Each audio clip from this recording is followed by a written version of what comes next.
Good morning. How's it going, friends? This is the 0DTE morning market analysis, and this is where we take a look at our 0DTE market situation.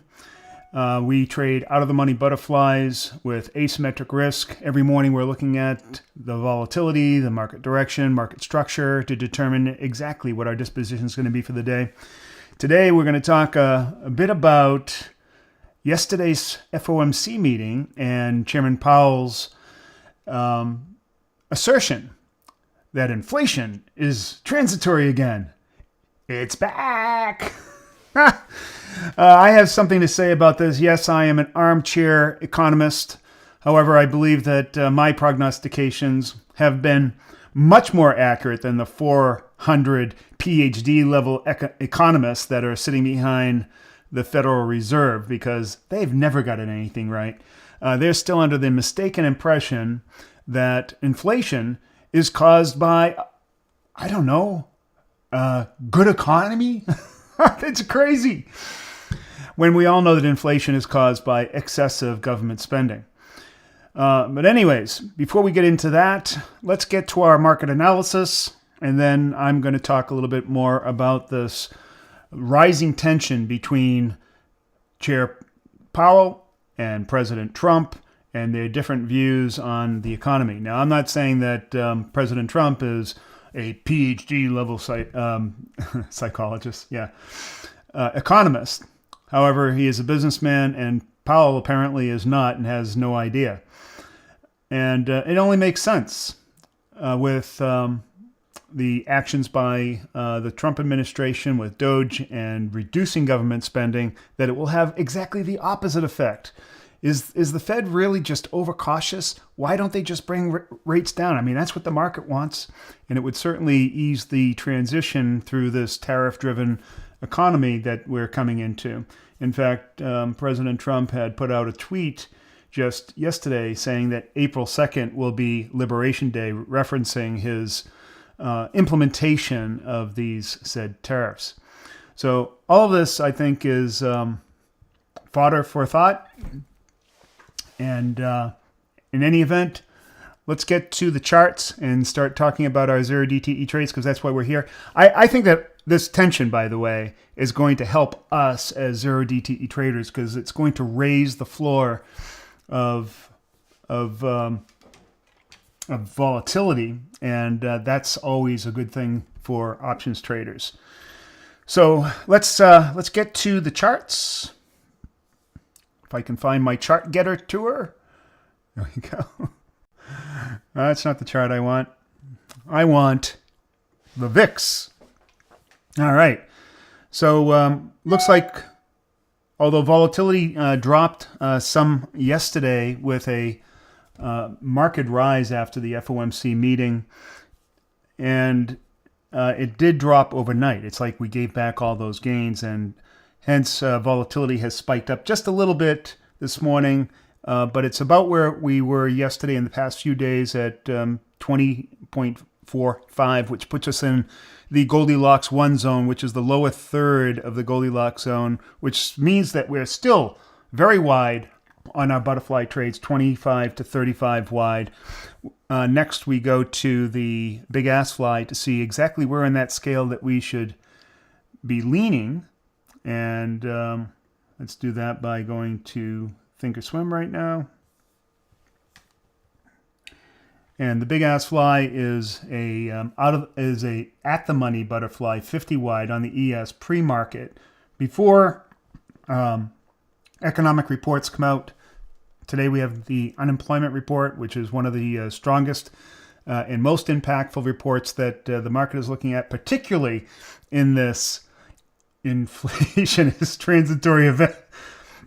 So the market is going to be highly anticipating that. That's why we can see that the debit on this fly is very low, meaning that IV, implied volatility, tensions are rising. And that causes a delay in the decay of premium, causing our butterflies to rise like a high tide rises all boats at the dock, right? So that's exactly what we're seeing. So it also means that the big ass fly is going to be a trade in our wheelhouse this morning before that unemployment report is released in about 40 minutes. All right, so 13 and change, maybe 14. So let's go back to our VIX chart. And we can see 14 is way down here. So we're definitely going to be favoring wider flies, 30 to 35 wide. Yes! I get all excited about that. Next step is to look at market direction. Yep, so there's the big rise that we had. We can see that that rise was really late in the market. We take a look at our TPO, that's market profile. And probably never saw a chart like this, but this is actually the precursor to volume profile and a really nice feature in TradingView. Looking at the order of these little boxes, each one of these boxes is in alphabetical order. And of course, later in the alphabet would mean that it's later in the day. So you can tell where the predominant volume came from, but where it ended up, the last TPO box was actually a T or an R. T, an T. So it ended up right about here. So you can see most of the volume was down here, and then it actually ended up here, which explains our candle from yesterday, the green candle. And this morning, we've had a significant drop and given most of those gains back. We can see that in our next view. So, by the way, I'm saying that we're still bullish because we're above our moving average. That's our standard for determining our bias, our directional bias, and worked out for us yesterday. So even in what might end up being a down day, even if our bias is bullish, because of intraday market activity, we can still turn out a fantastic 0 DTE trade. So don't let that sway you. You know, hey, he said it was bullish yesterday, it was bearish, or he said it was bearish yesterday and it was bullish. You know, he's all wrong. He's got sand in his eyes. What the hell's going on with this guy, Coach Ernie?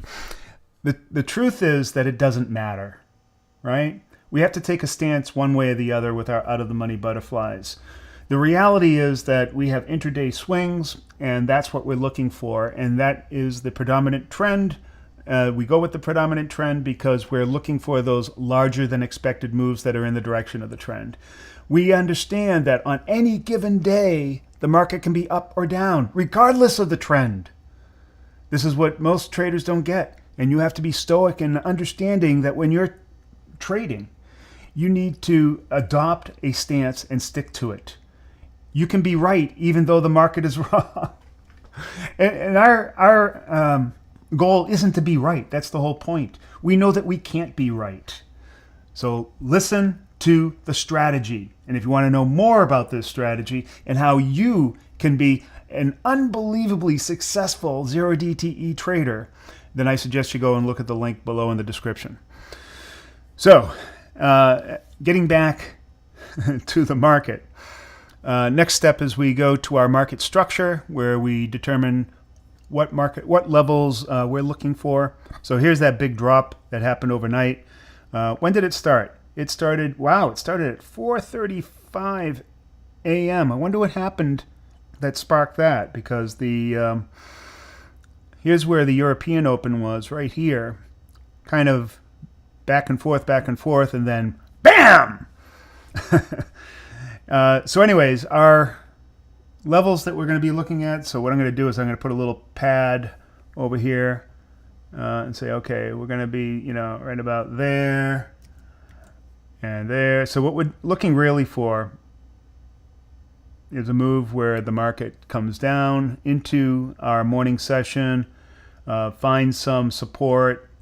And how do we determine support? We're looking at our divergence indicator. So you can see here, there was a tremendous amount of support right at this 56.96 level right here. And that's where we would have taken our out-of-the-money butterflies. And so we would put a butterfly like up here because we had a bullish bias, right? And then it would have moved up into our butterfly, producing a very, very, valuable trade for very little risk. So that's what we're all about. So we're going to look for pretty much the same thing. Support into one of these levels and then take an out of the money bull fly. All right, so now you know the rest of the story and why we trade the way we do. Let's see. Oh, I know. I wanted to move on and talk a little bit more in depth about this Powell, President Trump tension. Of course, the Trump equation is that his plan is to use tariffs. He's going to be opening up 25% on Canada and Mexico starting in April. That's what he's referring to as Liberation Day on April 2nd. He's also going to be introducing tax cuts and deregulation, and he expects that to boost U.S. manufacturing or repatriate manufacturing. And there's lots of evidence that that's already happening.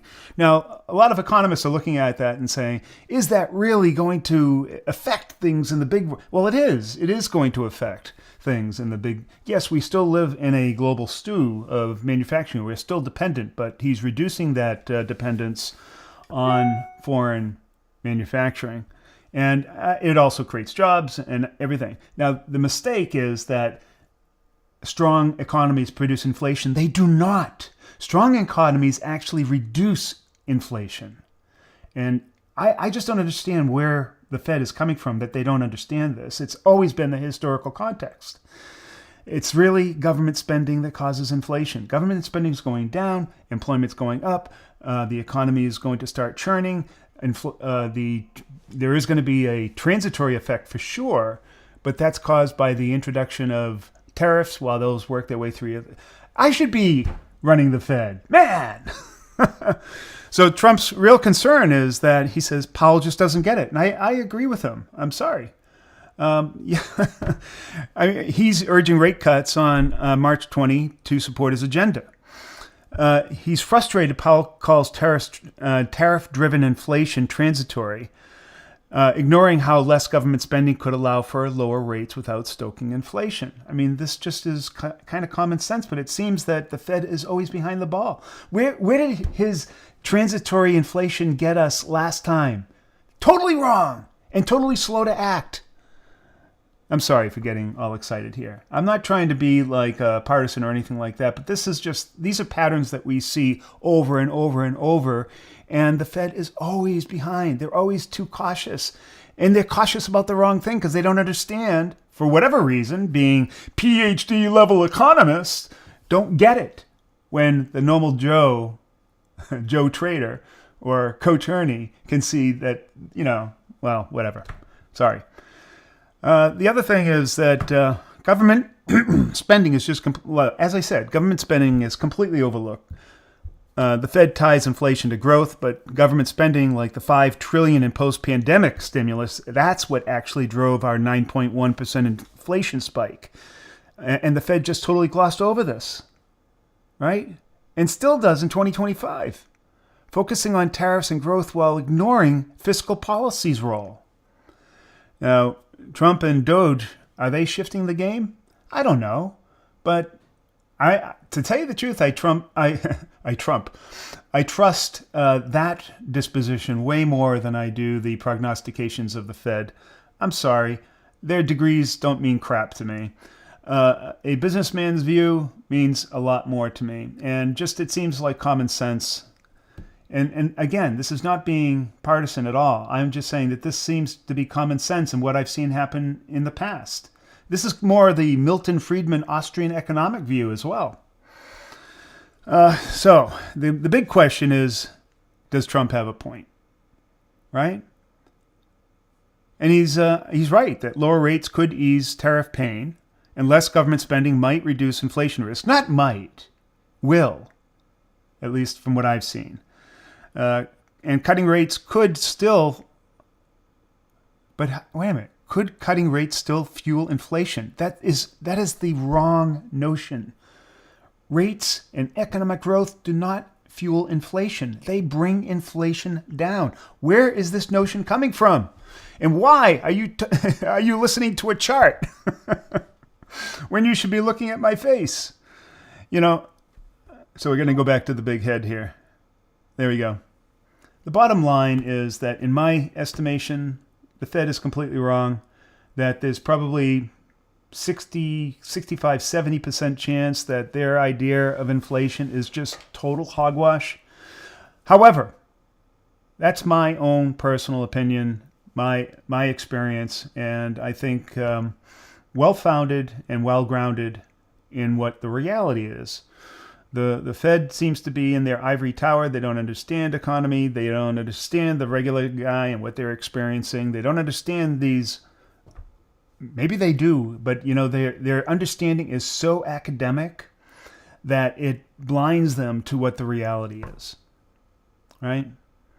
They're right. They have to be right. And you know what happens when you have to be right? The market punishes you all the time. We see that right in our own trading. Your insistence on being right on what you think the market's going to do one way or the other is what kills you in trading.